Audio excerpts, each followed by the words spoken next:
All right, so I'd like to welcome everybody to the next installment of the Endurance Event Education Series. Today we're going to be covering participant management, and you'll see on the screen there's other webinars upcoming, so be sure to sign up for those. And as always, we'll send a recording of the full content as well as some notes at the conclusion of each of our webinars. Just like all the other webinars, we'll save our questions until the end to go over anything that you have that was covered in the system. So I just kind of wanted to recap this. This particular topic is going to kind of overlap some of the other webinars, such as building a better race website, as well as some of the management options, and we'll dive into that right now. So we'll go to the back end here, and under the Participants tab is where you can obviously view your participants. And we're going to focus on the Participant Management tab, reserved entries, and the waitlist options today. So as you know, you can look in the back end, and anything that you need to do to a participant, you can manage that individual participant as the race director. You have full autonomy to control that particular record. So you would just look up a participant and click Manage, and you can view their registration record. You can resend their confirmation email, and then at the bottom, you can edit their information, change their event, issue them a refund, all sorts of other things. This can be very time-consuming to constantly answer questions for participants, so this webinar is going to show you how to empower your participants so they can make these changes on their own and have a better race experience so you can focus on things more importantly for your race. Not to say that the participants' questions aren't important, but this is a way that they can manage that themselves. So the first thing we're going to cover under the Participant Manage tab is going to be our Refund Reserve. So RunSignUp is a payment facilitator, which means we do not take ownership of your money. So you have to tell us to hold back money from your race in order for us to refund those participants via credit card. So very simple. If you say you wanted to set up $100 in your refund reserve, you can just go ahead and add that in and click Save Settings. And you'll notice that we will hold back $100 from your race. And that means the next transactions that come in, as they settle, they'll fill up your refund reserve to enable you to then issue a refund. So if you ever tried to issue someone a refund and it says you don't have any money in the reserve, that's because you haven't told us to hold any money back from the system. We do have some other options that give automated refunds, and anytime you turn on an automated refund, it will automatically add 5 times that amount into the reserve, so that way those automated refunds can happen.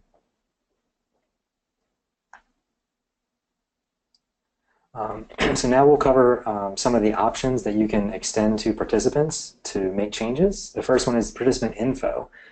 So we've locked this down at the profile level to where if somebody registers for your race and needs to change their information, they have to change their information within your specific race.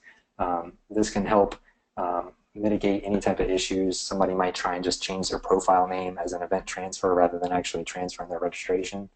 So this is something you can allow the participants to go in and update if they maybe misspelled their email or just made a typo of their name, things like that. They can get that updated.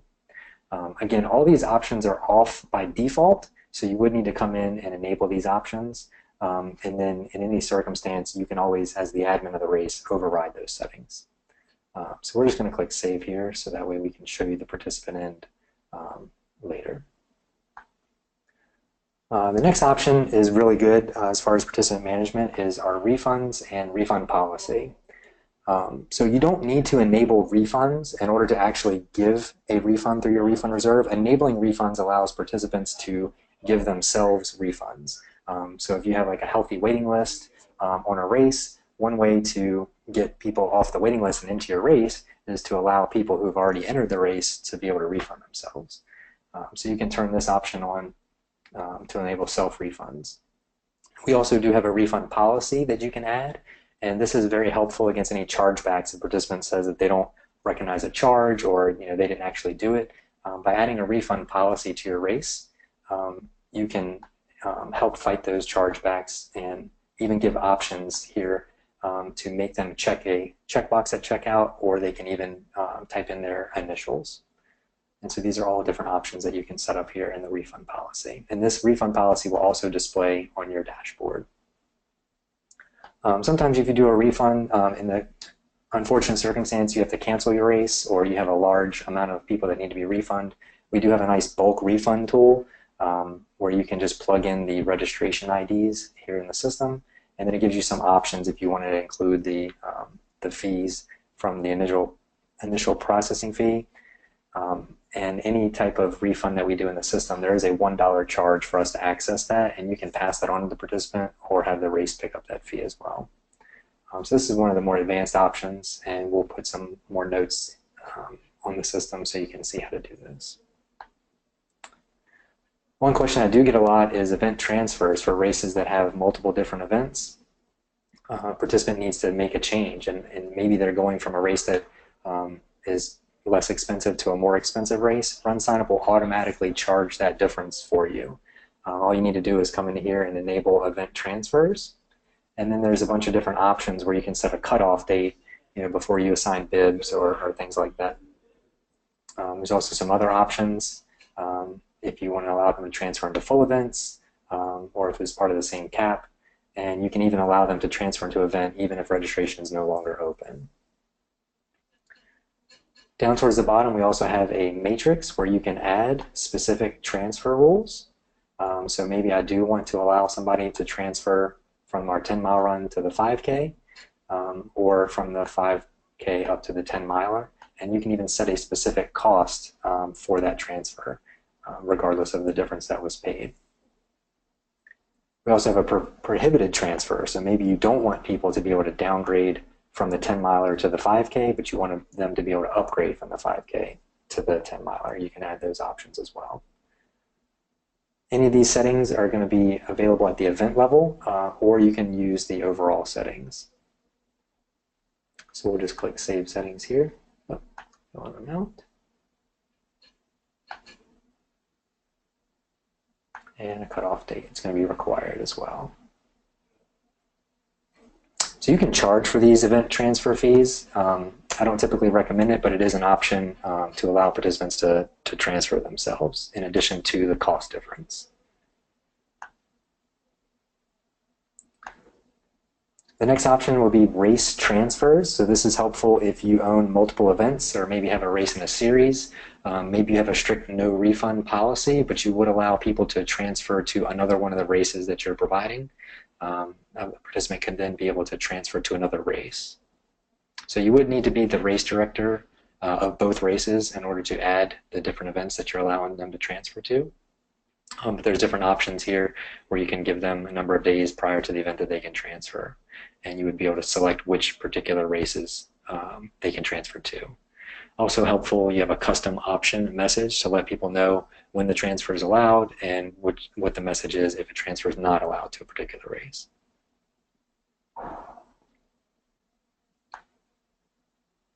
The next option would be for Bib Exchange. This is like a participant transfer. Say I can no longer make the race. If you're not allowing me to refund, you might allow me to transfer it to my friend or a family member. And there's a couple different options we have for a Bib Exchange. And so you can have it to where the original participant gets refunded, and then the new participant would pay the full fee. Or you can enable them to just pass their bib along, and there wouldn't be any fees exchanged through the system. So I can go in, I would know who I want to transfer that bib to, and I can log in as my registration and make a change and send that confirmation email to my friend, who can then pick that up and register. And as soon as that person's registered for the event, I would be dropped out of the event since that transfer has been completed. A couple different options here. Again, you can charge for these options or leave them at no cost, both for a participant transfer for a refund and as a gift transfer. These are also at the event settings level, so maybe you do allow transfers for one event, but don't allow bib exchanges for another event. So we'll go ahead and save those settings after we do the cutoff date again. Let's do 3/26. So that's helpful to also make participants happy if they can't make it, but they can let their friend run in their place. Deferrals, same thing. These are off by default, but if somebody can't make it this year, but you want to allow them a free entry to next year, you can do that. And you can also charge for the deferral. This takes their registration status from active into a deferral mode, where you can then run a report once you renew your race for next year and see all the participants that deferred, and then either invite them back to register for the event, whether your race policy they would pay the full fee, or if you're getting a free entry for next year, you can do that through a coupon code or something like that. Again, you have overall settings here as well as different event level settings. So I'll also save that page as well.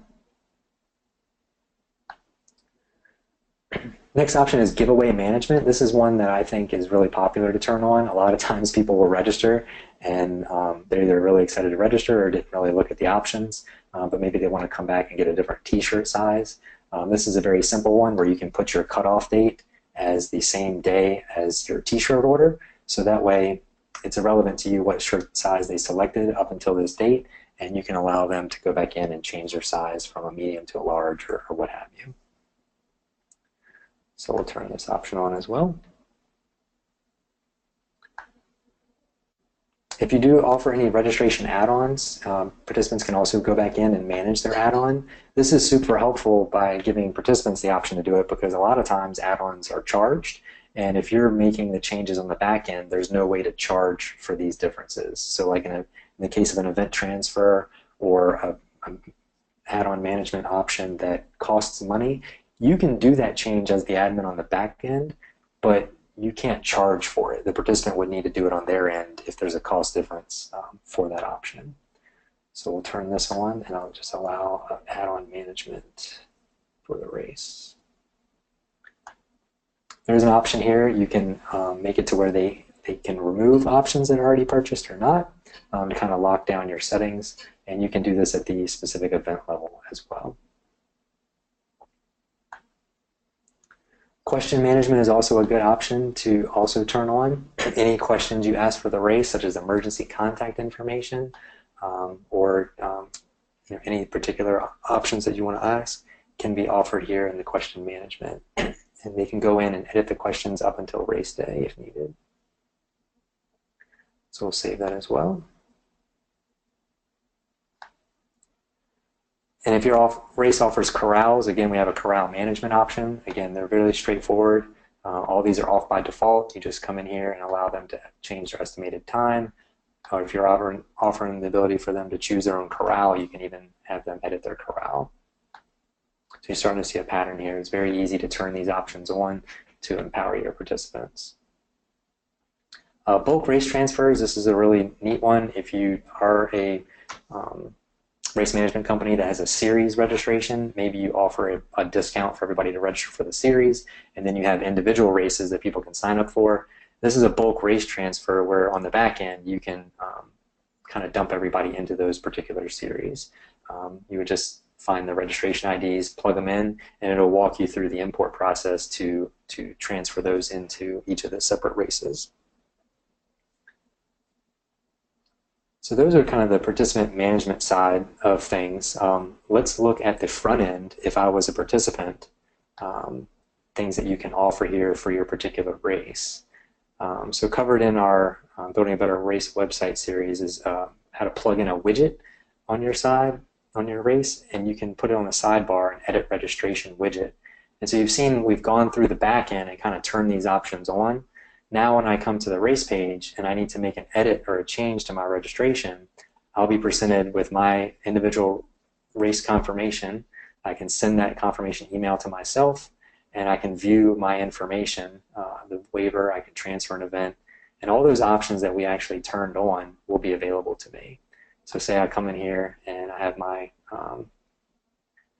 emergency contact information. I need to change that. So then I can change it to say RunSignUp will be my new emergency contact information. So I can update this in real time and save those changes. And I don't have to always contact the race to make a change. So you'll see all these menu options here in the sidebar can be selected. Again, a participant can also go into their profile. If you didn't want to do the option here, I'll go into my profile, scroll down to my registered races, and then I'll have a list of my registration where I can manage my registration. So it'll kind of take me to the same style of race information with all of my options on the left-hand side to edit. So that goes over some of the participant management questions. You can also set up your own frequently asked questions page. So we'll just go to the race home real quick. And maybe you want to offer, particular FAQ page of how do I do this? And we have a list of how-tos. We'll also list in the notes to quickly help people walk through the process of how to manage their registration, how to change their giveaway option, how to change their t-shirt size. All right, so looking back here on the back end, another thing I wanted to cover here on participant management options is reserved entries. Reserved entries are very helpful for getting people into a race. You can set your own custom rules. It's very flexible. So most people think about coupons. This is a way to kind of do the same thing for a sponsor. You can give people reserved entries. So if you have a list of first name, last name, and email, you can upload that list into the system. Or if you just want to create a generic URL, you can cover that in our multi-use entry system as well. You can set the dates of when this reservation can get into the race, as well as some options of if you want to allow them to register outside of the dates or not. One cool thing about this is event pricing. So you can set a fixed fee of, say, no matter what the date is, it's going to be $30 if somebody registers under this link. So that kind of helps. That's very helpful if you wanted to give a $10 discount to a coupon, but you wanted to kind of be a flat discount and you have multiple registration periods. A reserved entry can give them that flat fee all the way through. In addition to that, you can set it to $0 and allow people to get a free entry. And then when you click reserve spot, it's going to create and generate those links. So in this case, you can tab through here and look at the single-use reserved entries and look at the notes that you've set up as well as the limitations and if they've accepted it.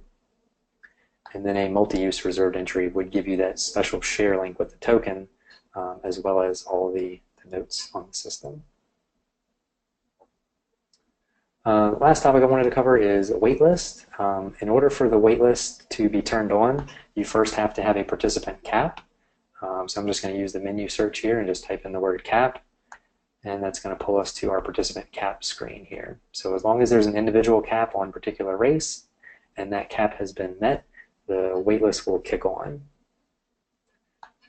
So we'll return back to our waitlist and we're going to go to the waitlist setup option. And for our 10 mile, we've enabled a waitlist or a lottery. There's options here. You can do a random lottery or first come, first serve. Generally, first come, first serve is the more popular. You set the entry of when the waitlist will open. So as soon as your cap fills, the waitlist will automatically then open. And you have some options of how long that waitlist will be available for people to sign up for and how many participants they can sign up for at a time.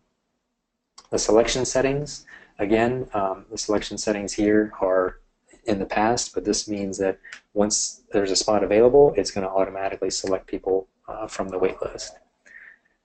You can also give them a deadline between 12 hours and 2 weeks up to register. And as soon as that's either accepted or expired, the next person would just continue to roll off the waitlist. You also have the option, if you think that a lot of people, you can fit more people in the race, you can open up additional spots on the waitlist by forcing that information here as well. We can either take a look at the actual waitlist as well. You can manage your waitlist options. There's a search bar, so if you have a lot of people on the list, you can search for anybody on the waitlist. And when I have somebody register on the waitlist, it'll view their information here. There are some options to edit this particular person, and you can actually manually force and select somebody and give them a deadline if you wanted to do that as an admin on the back end. Otherwise, the system will automatically take care of this for you. And then the way the waitlist looks from the front end, we'll go ahead and click sign up. And it'll show that this event supports our waitlist, and I can join the waitlist and select how many spots I need for the waitlist. So in this case, I'll say I just want to register myself and join the waitlist. Get a note it's been successfully added, and it will list how many people are on the waitlist. There's one entry ahead of me, and I can then delete my entry if I no longer want to come on the waitlist. One cool option that we just recently enabled was an event transfer to a waitlist. So let's say I'm in the 5K, and I want to transfer the 10 mile, but the 10 mile has a wait list on it. Well, I can't do that transfer, but I can transfer my registration to the wait list, and then as soon as I get selected from the wait list, I can then complete my event transfer. So that's a really neat tool to use as well to enable your participants to still run in your race, but do the event that they choose. So that's a quick rundown of the participant management tools. We just want to kind of go over any questions you have. So if you have any questions, go ahead and throw them into the questions chat here.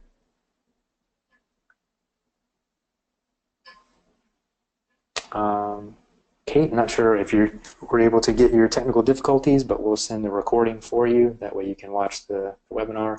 Let me know if you have any questions.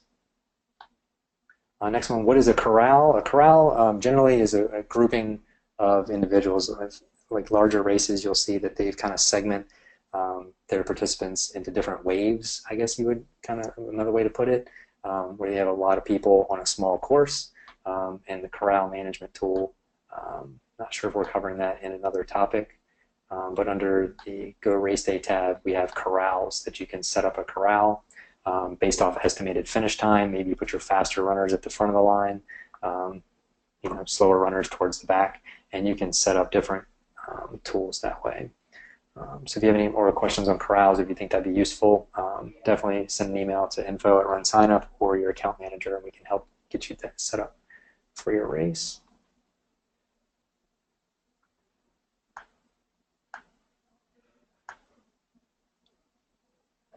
All right, yeah, so I didn't expect too many questions. I feel like it's pretty straightforward empowering your participants. One thing I would suggest is the how-tos. So if you do create your own FAQ page, we have a list of how-tos that you can share. There's no need for you to reinvent the wheel when we've kind of answered these questions thousands of times. Log over to our how-to section under tutorials for runners. And a lot of this stuff is going to be covered under the registration tab, how they can walk through and re-sign the waiver or update their shirt size. And that way you can send them a link and they can go in and quickly make those changes. So those are always helpful to send to runners. All right, the next question is, I know there's a $1 refund processing fee, but is there a similar fee to transfer the bib?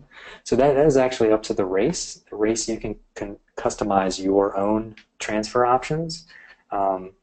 Some races charge for that, and it's completely up to you here under participant management. And let's do a Bib Exchange.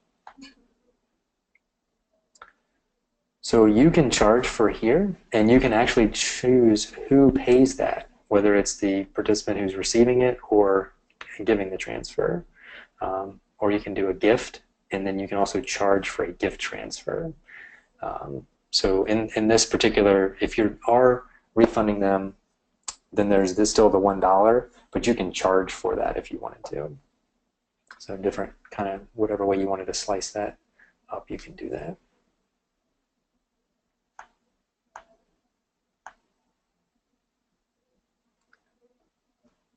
All right, we'll give it a couple more minutes, but that should conclude the participant management webinar. I hope everybody found something of value, and if you have any questions, please let us know. Thanks so much, guys. Bye-bye.